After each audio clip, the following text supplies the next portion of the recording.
ازيك يا رنا؟ الحمد لله. ازي حضرتك يا مستر؟ الحمد لله. عايزه اعرف ازاي اوازن ما بين المواد اللي انا كويسه فيها والمواد اللي انا مش كويسه فيها. ازاي يعني انا باجي اذاكر المواد اللي انا مش كويسه فيها، ببص للمواد اللي انا كويسه فيها بلاقي نفسي ضاعت.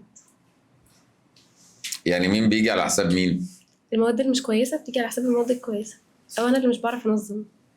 يعني انت مثلا خلينا ندي عملي، مثلا انت في ماده مثلا هي بالنسبه لك انت قويه فيها، زي العربي زي الانجليزي زي مش عارف ايا كان يعني.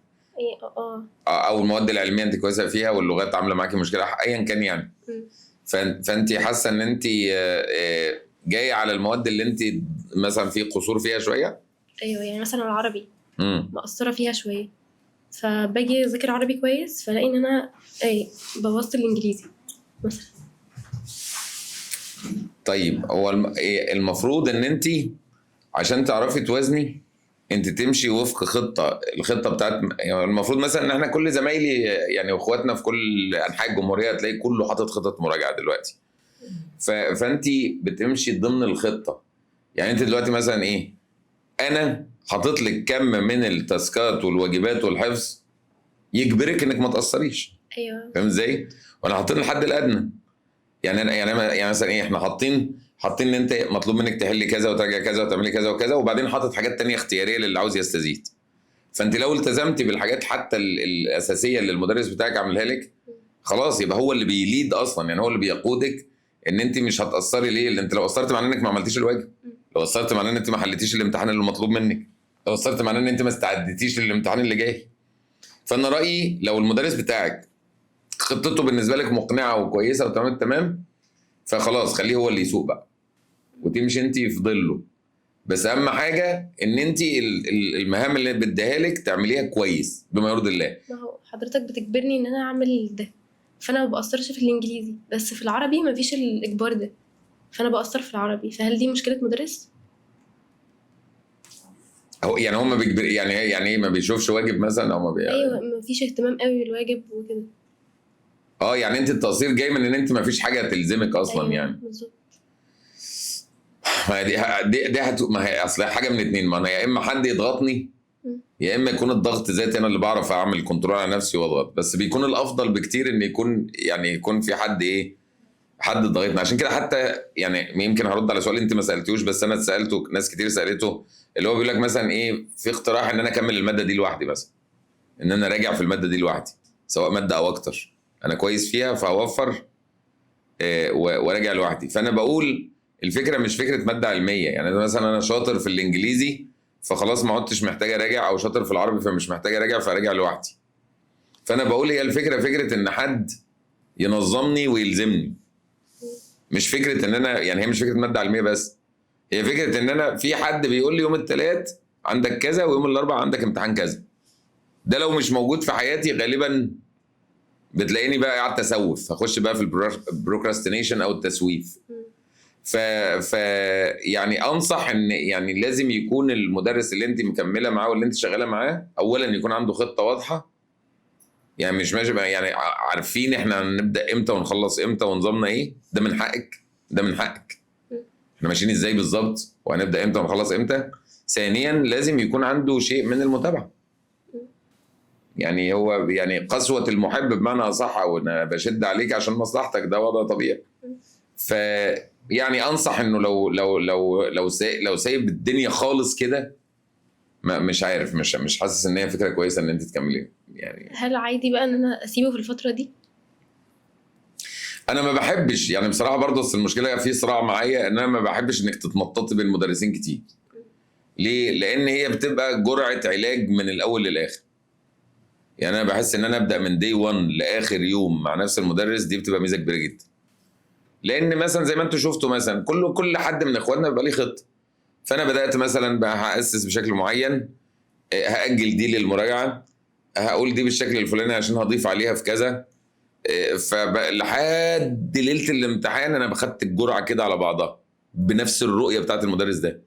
بتلاقي في مدرس تاني يقول لك انا مش عارف هبدا بالعضويه ومش عارف اعمل ايه وفي الماس مثلا هبدا، او في الرياضيات انا بادئ بالجبر واخلي الهندسه في الاخر، هخلي مش عارف حساب المثلثات امتى، التفاضل امتى. فكل واحد ليه رؤيه، كل واحد ليه مدرسه، فانا ما اقعدش اشتت نفسي بين التانيين. فبيفضل كده، بيفضل ان انت تكملي مع نفس المدرس يعني.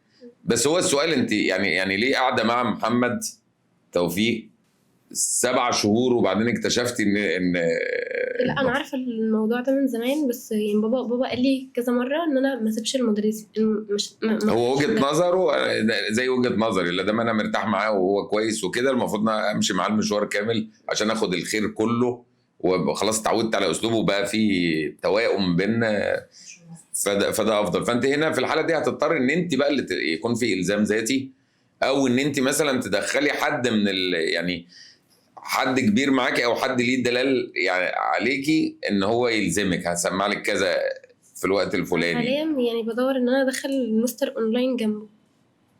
هو بتاع الاونلاين يعني هيجبرك تعملي مثلا الاونلاين بالذات ما بقاش ليه سيطره قد كده يعني يخليني زي ولا الاوفلاين على فكره. اصل انا برضو بقول ايه، انا ليه عمال بقول لك تعملي الحاجه بمرض الله؟ انا ممكن اديك قطعه واجب وفي حد قام جاي راح ناقلها هابد كاتب اي كلام من ده، ايا كان برضو طريقه متابعتي وغيره وغيره، انا مش همسك واحد واقعد اقول له تعالى وانت حلتها ازاي وعملت ازاي.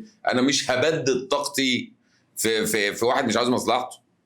في الاول وفي الاخر احنا بنحاول نتابع على قد ما نقدر، بس في الاخر برضو اللي عاوز يراوغ هيراوغ، واللي عاوز يغش هيغش، واللي عاوز ينقل الواجب من حد هينقله مش هيعمل. فلازم يكون في رقابه ذاتيه، انا عاوز اكون كويسه عشان هدف، عشان انا عاوز اكون شاطره، فده مش هيجي ببلاش، لازم هيجي بان انا الزم نفسي بده. في مشكله تانية، بحس ان انا يعني لو بحط مجهود في حاجه قوي وببص للنتيجه، بحس ان النتيجه مش مرضيه، حتى لو هي النتيجه حلوه بحس ان هي مش مرضيه كفايه، مش ده اللي كنت مستنياه. بحط توقعات ان مثلا هتيجي كذا فما بتجيش كذا، فبحس ان انا ماشي. حطي بقى اول حاجه تقوم حامده ربنا ان ده حصل في امتحان مش امتحان فاينل، يعني ده في امتحان تدريبي. يعني ده اول حاجه كده عشان تحسي بحاله من الرضا ان ده النتيجه اللي مش متوقعه دي جت في خلال السنه، فبالتالي انا لسه عندي فرصه عشان اشوف ايه المشكله واقدر اشتغل عليه. فدي اول حاجه عشان بس ما تنهاريش، عشان ما يحصلش انهيار ان دي حاجه غير المتوقع. تاني حاجه، هل ده حاصل في ماده من المواد التاسيسيه ولا من المواد اللي هي ده مثلا اول سنه ادرسها او حاجه زي كده؟ يعني انا مثلا ايه، انا لو في ماده زي التاريخ او في ماده مثلا زي حتى الفيزياء نفسها لا تقارن بحاجه زي الرياضيات. يعني الرياضيات ممكن تبقى المساله واقفه على معلومه في اولى اعدادي ولا لا، صح ولا لا؟ فبالتالي ممكن اكون انا بقول مثلا ايه يا مستر والله انا كان عندي 2 يونت انجليزي، انا قعدت بقالي 4 ايام بذاكر فيهم وما جبتش درجه كويسه، صح؟ طب السبب ايه؟ السبب ان انا اصلا مش متاسس، والامتحان 3/4 من بره تراكمي وقطع وبتاع وحاجات زي كده، فانا مصدقك ان انت ذاكرتي قاعده تذاكري بقالك كذا. فانت برضو اسالي نفسك هي ماده تاسيس ولا لا، عشان برضو ما تجلديش نفسك في حاجه يعني وقتها عدى انا ما يعني غصب عني، فانا هقدر اعمل فيها على قد ما اقدر. ده مش امتحان اخر السنه، ده امتحان اصلا انا اصلا ممتحنه عشان انقص، عشان اعرف انا بنقص في ايه. ده طبيعي. الفكره بقى ان انا زي ما بقول كتير، اول حاجه اشوف هل انا اصلا دخلت الامتحان ده بكل امكانياتي، عشان ابقى يعني انا توقعاتي ان انا اقفل. فهل انت عملتي الحاجات اللي تخليكي تقفلي؟ هل انت ذاكرتي بمثاليه زي ما هتذاكري الامتحان اخر السنه مثلا؟ هل انت كنت نايمه كويس قبل ما تأدي الامتحان، ولا طالعه من امتحان لامتحان ومطبقه امبارح وبتاع حاجات زي كده؟ فبالتالي ده مش ادائك الحقيقي، فبالتالي لا يعبر عن نتيجتك الحقيقيه. الحاجه الثانيه انواع الاخطاء، هل انا مثلا راجعت الورقه كويس قبل ما اسلمها زي ما هعمل اخر السنه؟ هل انا اصلا وانا بتعامل مع الامتحان كنت بتعامل معاه بجديه امتحان اخر السنه، ولا برضو انا داخله بالاتيتيود بتاع ان هو ده مش بتاع الفاينل فماشي الحال؟ لا هو انا عندي اقتناع ان بتعامل معاه كأنه اخر السنه. حلو، يبقى بتشوفي بقى وبرضو مستوى الامتحان زي ما كنا اتكلمنا في الاول، هل ممكن يكون مستوى مش طبيعي اصلا، يعني فوق الطاقه. طيب بعد كده بقى باخد الغلطات نفسها اشوف سببها ايه بهدوء كده عشان ما اقعدش اموت نفسي. غلطه انا دايما بقول كده بورقه وقلم.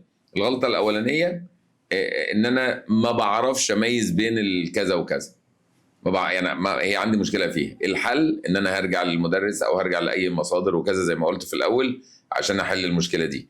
الغلطه الثانيه، لا انا اصلا ما قراتش الجمله للاخر، فما شفتش كلمه يسترداي، فما خدتش بالي انها ماضي، فتعلمت للامتحانات الجايه ان انا ابقى دايما اقرا للاخر.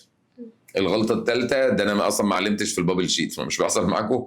حليتها جوه ما علمتش في البابل شيت، اقعد الطم ليه بقى؟ دي هتفضل معلمه معايا، وهفضل امشي في الشارع لو لقيت بابل شيت اعلمه. فدي ميزه اصلا ان انا خدت خبطه بس بره مش في الفاينل. فالخبطه دي قوتني ان انا بعد كده خدت الاكسبيرينس دي، ففي الاخر تحقق. واحنا شفنا كتير في السنين اللي فاتت طول السنه كان بيجيب درجه، في الاخر قفل. اقول اسالي كتير جدا من اللي قفلوا في مواد كتير، انت كنت بتقفل طول السنه؟ يقول لك لا. اخويا قال لي الموضوع ده. والعكس، هذا صح كده. والعكس، اصل انا بقول لك بناء على طلبه كتير من اللي قافل، انت بتقفل طول السنه، بيقول لي ولا عمري شمتها.